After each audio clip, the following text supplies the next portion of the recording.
जो कोर्ट है वो संजय सिंह के खिलाफ या मनीष सिसोदिया के खिलाफ लगातार सबूत मांग रही है, लेकिन ईडी पे कोई सबूत ही नहीं है कि उनको कुछ गुनहगार साबित कर पाए। आज मनीष सिसोदिया को 230 दिन हो गए।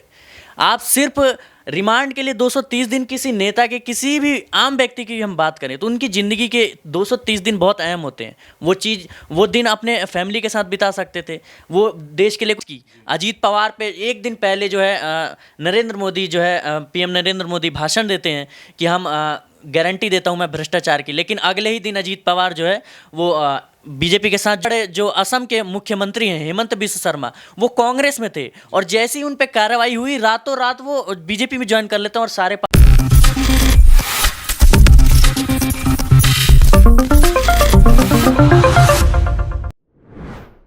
नमस्कार, आप देख रहे हैं नेक्स्ट 9 न्यूज। मैं तुषार आपके साथ। दर्शकों, आपको बता दें कि चुनाव का माहौल जो है वो शुरू हो चुका है और इन चुनावों के माहौल में एक चीज बहुत आम है जो हमें देखने को मिलती है, वो है विपक्षी दलों पर ईडी, सीबीआई, इनकम टैक्स, इन सब के छापे।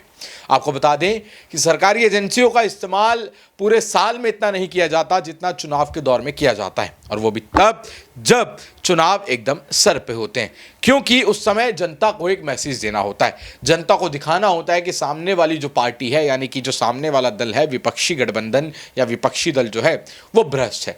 इससे जनता का जो एक तरीके का नैरेटिव है वो सेट किया जाता है, और यही कुछ ऐसा सेट करते हुए दिखाई दे रही है इस बार हमें भारतीय जनता पार्टी।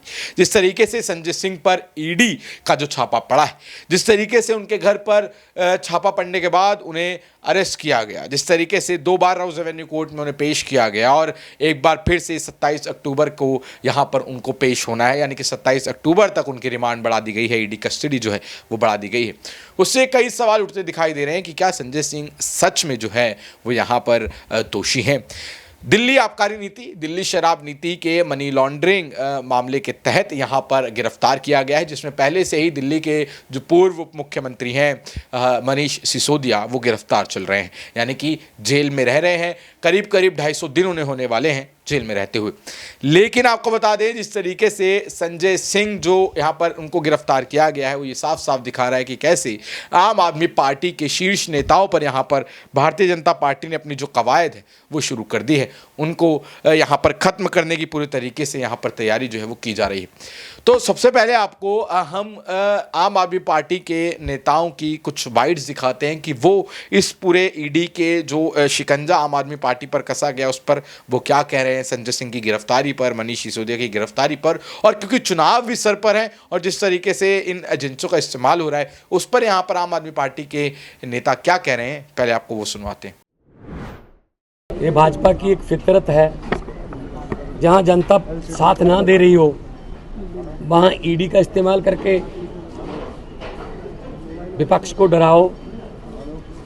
जहां जनता आपको इलेक्शन में वोट नहीं दे रही तो ईडी का इस्तेमाल करके दूसरी पार्टी के एमएलएज को डराओ, लालच दो, खरीदो, फिर बाई इलेक्शन कराओ और बाई इलेक्शन से जनता के मैंडेट को बदल दो।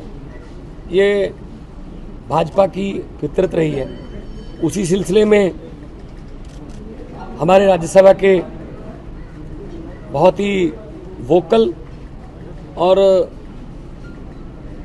देश की 140 करोड़ जनता का पक्ष, देश की सबसे बड़ी पंचायत राज्यसभा में रखने वाले संजय सिंह जी को उसी सिलसिले में ईडी वाले ले गए हैं। और ईडी का जो रिकॉर्ड है, 3000 से ज़्यादा उन्होंने देश में रेड किए और 0.08 भी नहीं, मतलब 1% भी उनका रिजल्ट नहीं निकला। वैसे किए हैं जैसे कि अभी माननीय सुप्रीम कोर्ट ने मनीष सिसोदिया जी के केस में कहा था कि आपके पास है तो कुछ है नहीं, वैसे जेल में रखे हुए 2 मिनट ये केस नहीं टिकेगा।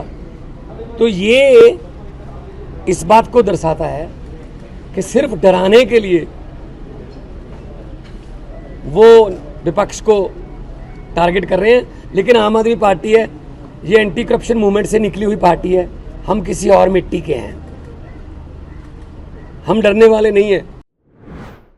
तो देखा आपने किस तरीके से यहाँ पर सभी नेताओं का ये कहना है कि 2024 में मोदी हार रहे हैं, मोदी को डर लग रहा है विपक्ष से और इसलिए वो यहाँ पर विपक्ष को दबाने की कोशिश कर रहे हैं। लेकिन दर्शकों आपको बता दें कि जिस तरीके से जब लास्ट पेशी यहाँ पर हुई संजय सिंह की, तब वहाँ पर उन्हें फटकार पड़ी कोर्ट से। जी हाँ, कोर्ट में वो अडानी और मोदी को लेकर बातें करने लगे और कोर्ट ने ये कहा कि अगर आपको ये सब कहना है तो यहाँ पर आपको आने की ज़रूरत नहीं है, हम वीडियो कॉन्फ्रेंसिंग के ज़रिए भी आपकी जो सुनवाई है वो कर सकते हैं, आपको चुनावी भाषण नहीं देना है, आपको इस मुकदमे के मामले में बोलना है। इसी मुद्दे पे बात करने के लिए हमारे साथ हमारे सहयोगी हैं शहराज। तो शहराज, ये जो पूरा का पूरा घटनाक्रम बनता हुआ आप देख रहे हैं, जज ने भी यहाँ पर जो एक फटकार लगाई है संजय सिंह को, क्योंकि लगातार वो अडानी मोदी अडानी मोदी अडानी मोदी पर बातें करते नजर आ रहे हैं।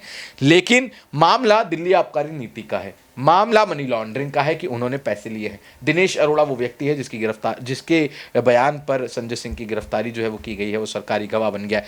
तो किस तरीके से आप ये पूरा मामला देख रहे हैं, क्योंकि ऐसा कहा जा रहा है कि भारतीय जनता पार्टी जो है वो यहाँ पर आम आदमी पार्टी को खत्म कर देना चाहती है और संजय सिंह और आम आदमी पार्टी का यह कहना है कि हम अडानी के सवाल उठा रहे हैं, हम भारतीय जनता पार्टी से सवाल कर रहे हैं, घोटालों पर बात कर रहे हैं, और जब जब ऐसा होता है तब भारतीय जनता पार्टी ये सहन नहीं कर पाती और अपने सामने वाले जो विपक्षी दल है उसको उठाकर जेल में डाल देती है। सबसे पहले मैं आपका शुक्रिया अदा करना चाहूँगा तुषार, और मैं आपको बताना चाहूँगा एज अ जर्नलिस्ट हम किसी को फेवर नहीं कर सकते, लेकिन जो चीज़ें हैं वो साफ तौर पे दिख रही हैं और सामने नज़र आ रहा है।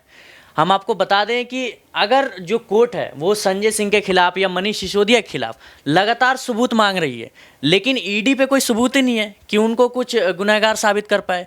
आप सिर्फ रिमांड के लिए, आज मनीष सिसोदिया को 230 दिन हो गए, आप सिर्फ रिमांड के लिए 230 दिन, किसी नेता के, किसी भी आम व्यक्ति की हम बात करें तो उनकी ज़िंदगी के 230 दिन बहुत अहम होते हैं। वो दिन अपने फैमिली के साथ बिता सकते थे, वो देश के लिए कुछ काम कर सकते थे, लेकिन जो है दिल्ली के पूर्व शिक्षा मंत्री, उनको जो है गिरफ्तार किया और जो वक्त है उसको बर्बाद किया।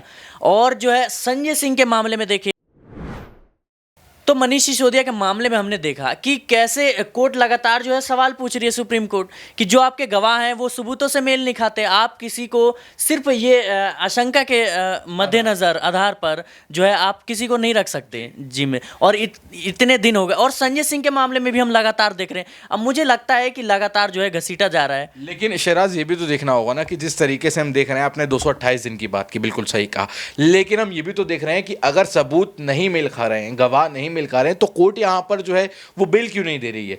228 दिन क्यों रखा हुआ है, जब कोर्ट को भी ऐसा लग रहा है कि जो भी आपने आरोप लगाए हैं वो संभावनाओं के तौर पर है, ना कि सबूतों के तौर पर है। तो सबूत के बेसिस पर आप आरोप लगा सकते हैं। ऐसी ही कोर्ट टिप्पणी करता हुआ नजर आ रहा है ईडी पर, लेकिन वो फिर भी जो है यहां पर बेल तो नहीं दे रहा है।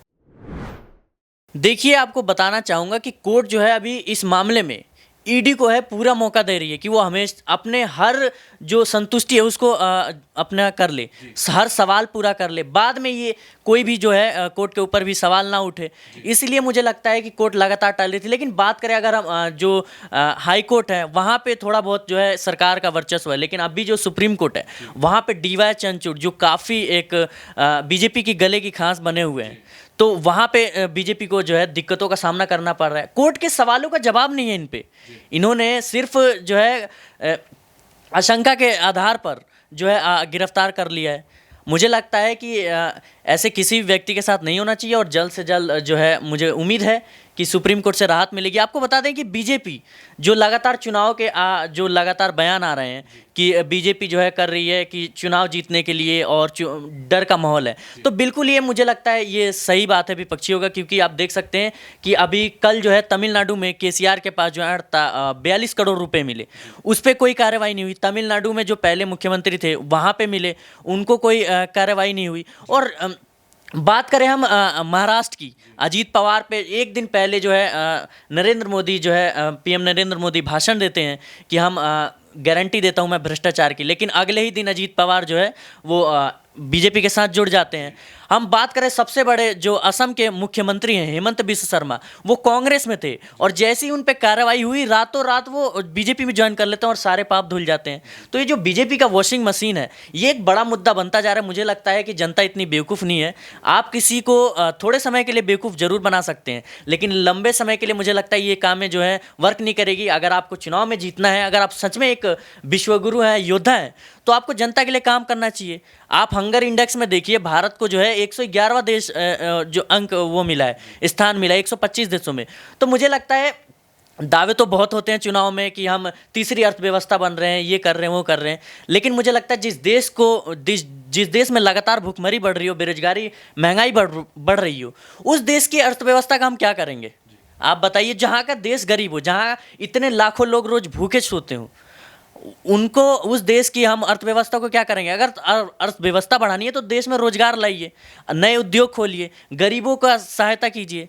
लेकिन जो है लगातार ये चीज़ें, महंगाई बढ़ती जा रही है, बेरोजगारी बढ़ती जा रही है। भाजपा के पास कोई मुद्दा नहीं है इसके अलावा, क्योंकि वो समझ चुके हैं कि जनता जो है धार्मिक मुद्दों में अब उलझना कम हो चुकी है, जातिवाद मुद्दों में उलझना कम हो चुकी है। और जो गरीब है उसको क्या लेना देना, इसको इससे धार्मिक चीज़ों से क्या लेना देना, उसको 2 वक्त की रोटी नसीब नहीं हो रही, मजदूर को मजदूरी नहीं मिल रही है। तो ये सारी चीज़ें जो है वो जनता समझ चुकी है, और मुझे लगता है आने वाले चुनाव में इसका असर काफ़ी दिख सकता है। और रही बात आम आदमी पार्टी की, तो आम आदमी पार्टी मुझे लगता नहीं है कि डर के और कुछ भी करेगी ऐसा, और आम आदमी पार्टी भी इसका सामना कर रही है। और पूरी तरीके से आप देखें मीडिया से जो संजय सिंह ने जो बात की कि जो है अडानी के मुद्दे जो उठाए उन्होंने, हमने बीते दिनों में भी देखा संसद में लगातार मणिपुर का मुद्दा उठाया और अडानी का मुद्दा उठाया, और जो महिला पहलवान है, आप बताइए ना, जो सांसद है बृजभूषण सिंह, उन्होंने महिलाओं के साथ यौन उत्पीड़न किया, और ये मामला जो है कोर्ट में साबित भी हो चुका है, लेकिन उनके खिलाफ कोई कार्रवाई नहीं हुई, पार्टी ने उनसे एक नोटिस तक नहीं दिया।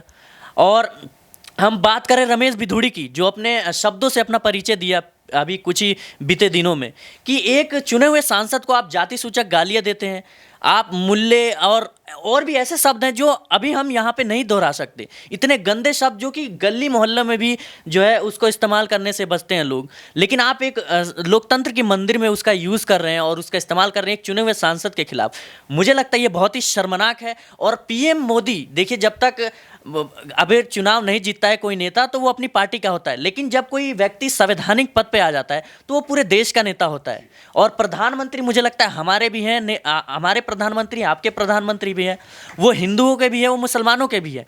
तो मुझे लगता है उनको एक अच्छे लीडर के तौर पे इन्हें सामने आना चाहिए था, उनको मणिपुर के मुद्दे पे सामने आना चाहिए था, उन्हें महिला पहलवान है उनके मुद्दे पर सामना आना चाहिए था।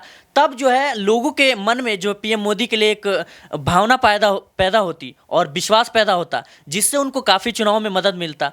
आप इतने दिनों तक बताइए, मणिपुर में इतने लोगों की जान चली गई, लेकिन आपने एक जो है शब्द नहीं बोला। तो मुझे लगता है ये सारी चीज़ें जनता समझ चुकी है, और आने वाले समय में सुप्रीम कोर्ट से और जो है क्या राहत मिलती है आम आदमी पार्टी को, ये तो आने वाला वक्त बताएगा। लेकिन मुझे उम्मीद है कि सिसोदिया को अब जल्द ही जमानत मिलने की, बेल मिलने की कगार पर हैं, और संजय सिंह मामले में भी अब सुनवाई चल रही है। जी, तो जिस तरीके से यहाँ पर हमारे साथी पत्रकार ने बताया, बड़ी डिटेल में आपको बताया कि किस तरीके से भारतीय जनता पार्टी जो इस वक्त है वो खेल खेलती नजर आ रही है, कैसे यहाँ पर विपक्ष को साधने की कोशिश की जा रही है, और कैसे यहाँ पर सिर्फ और सिर्फ लोकतंत्र को खत्म कर जो है एक तरीके से राजतंत्र लाने की कोशिश की जा रही है।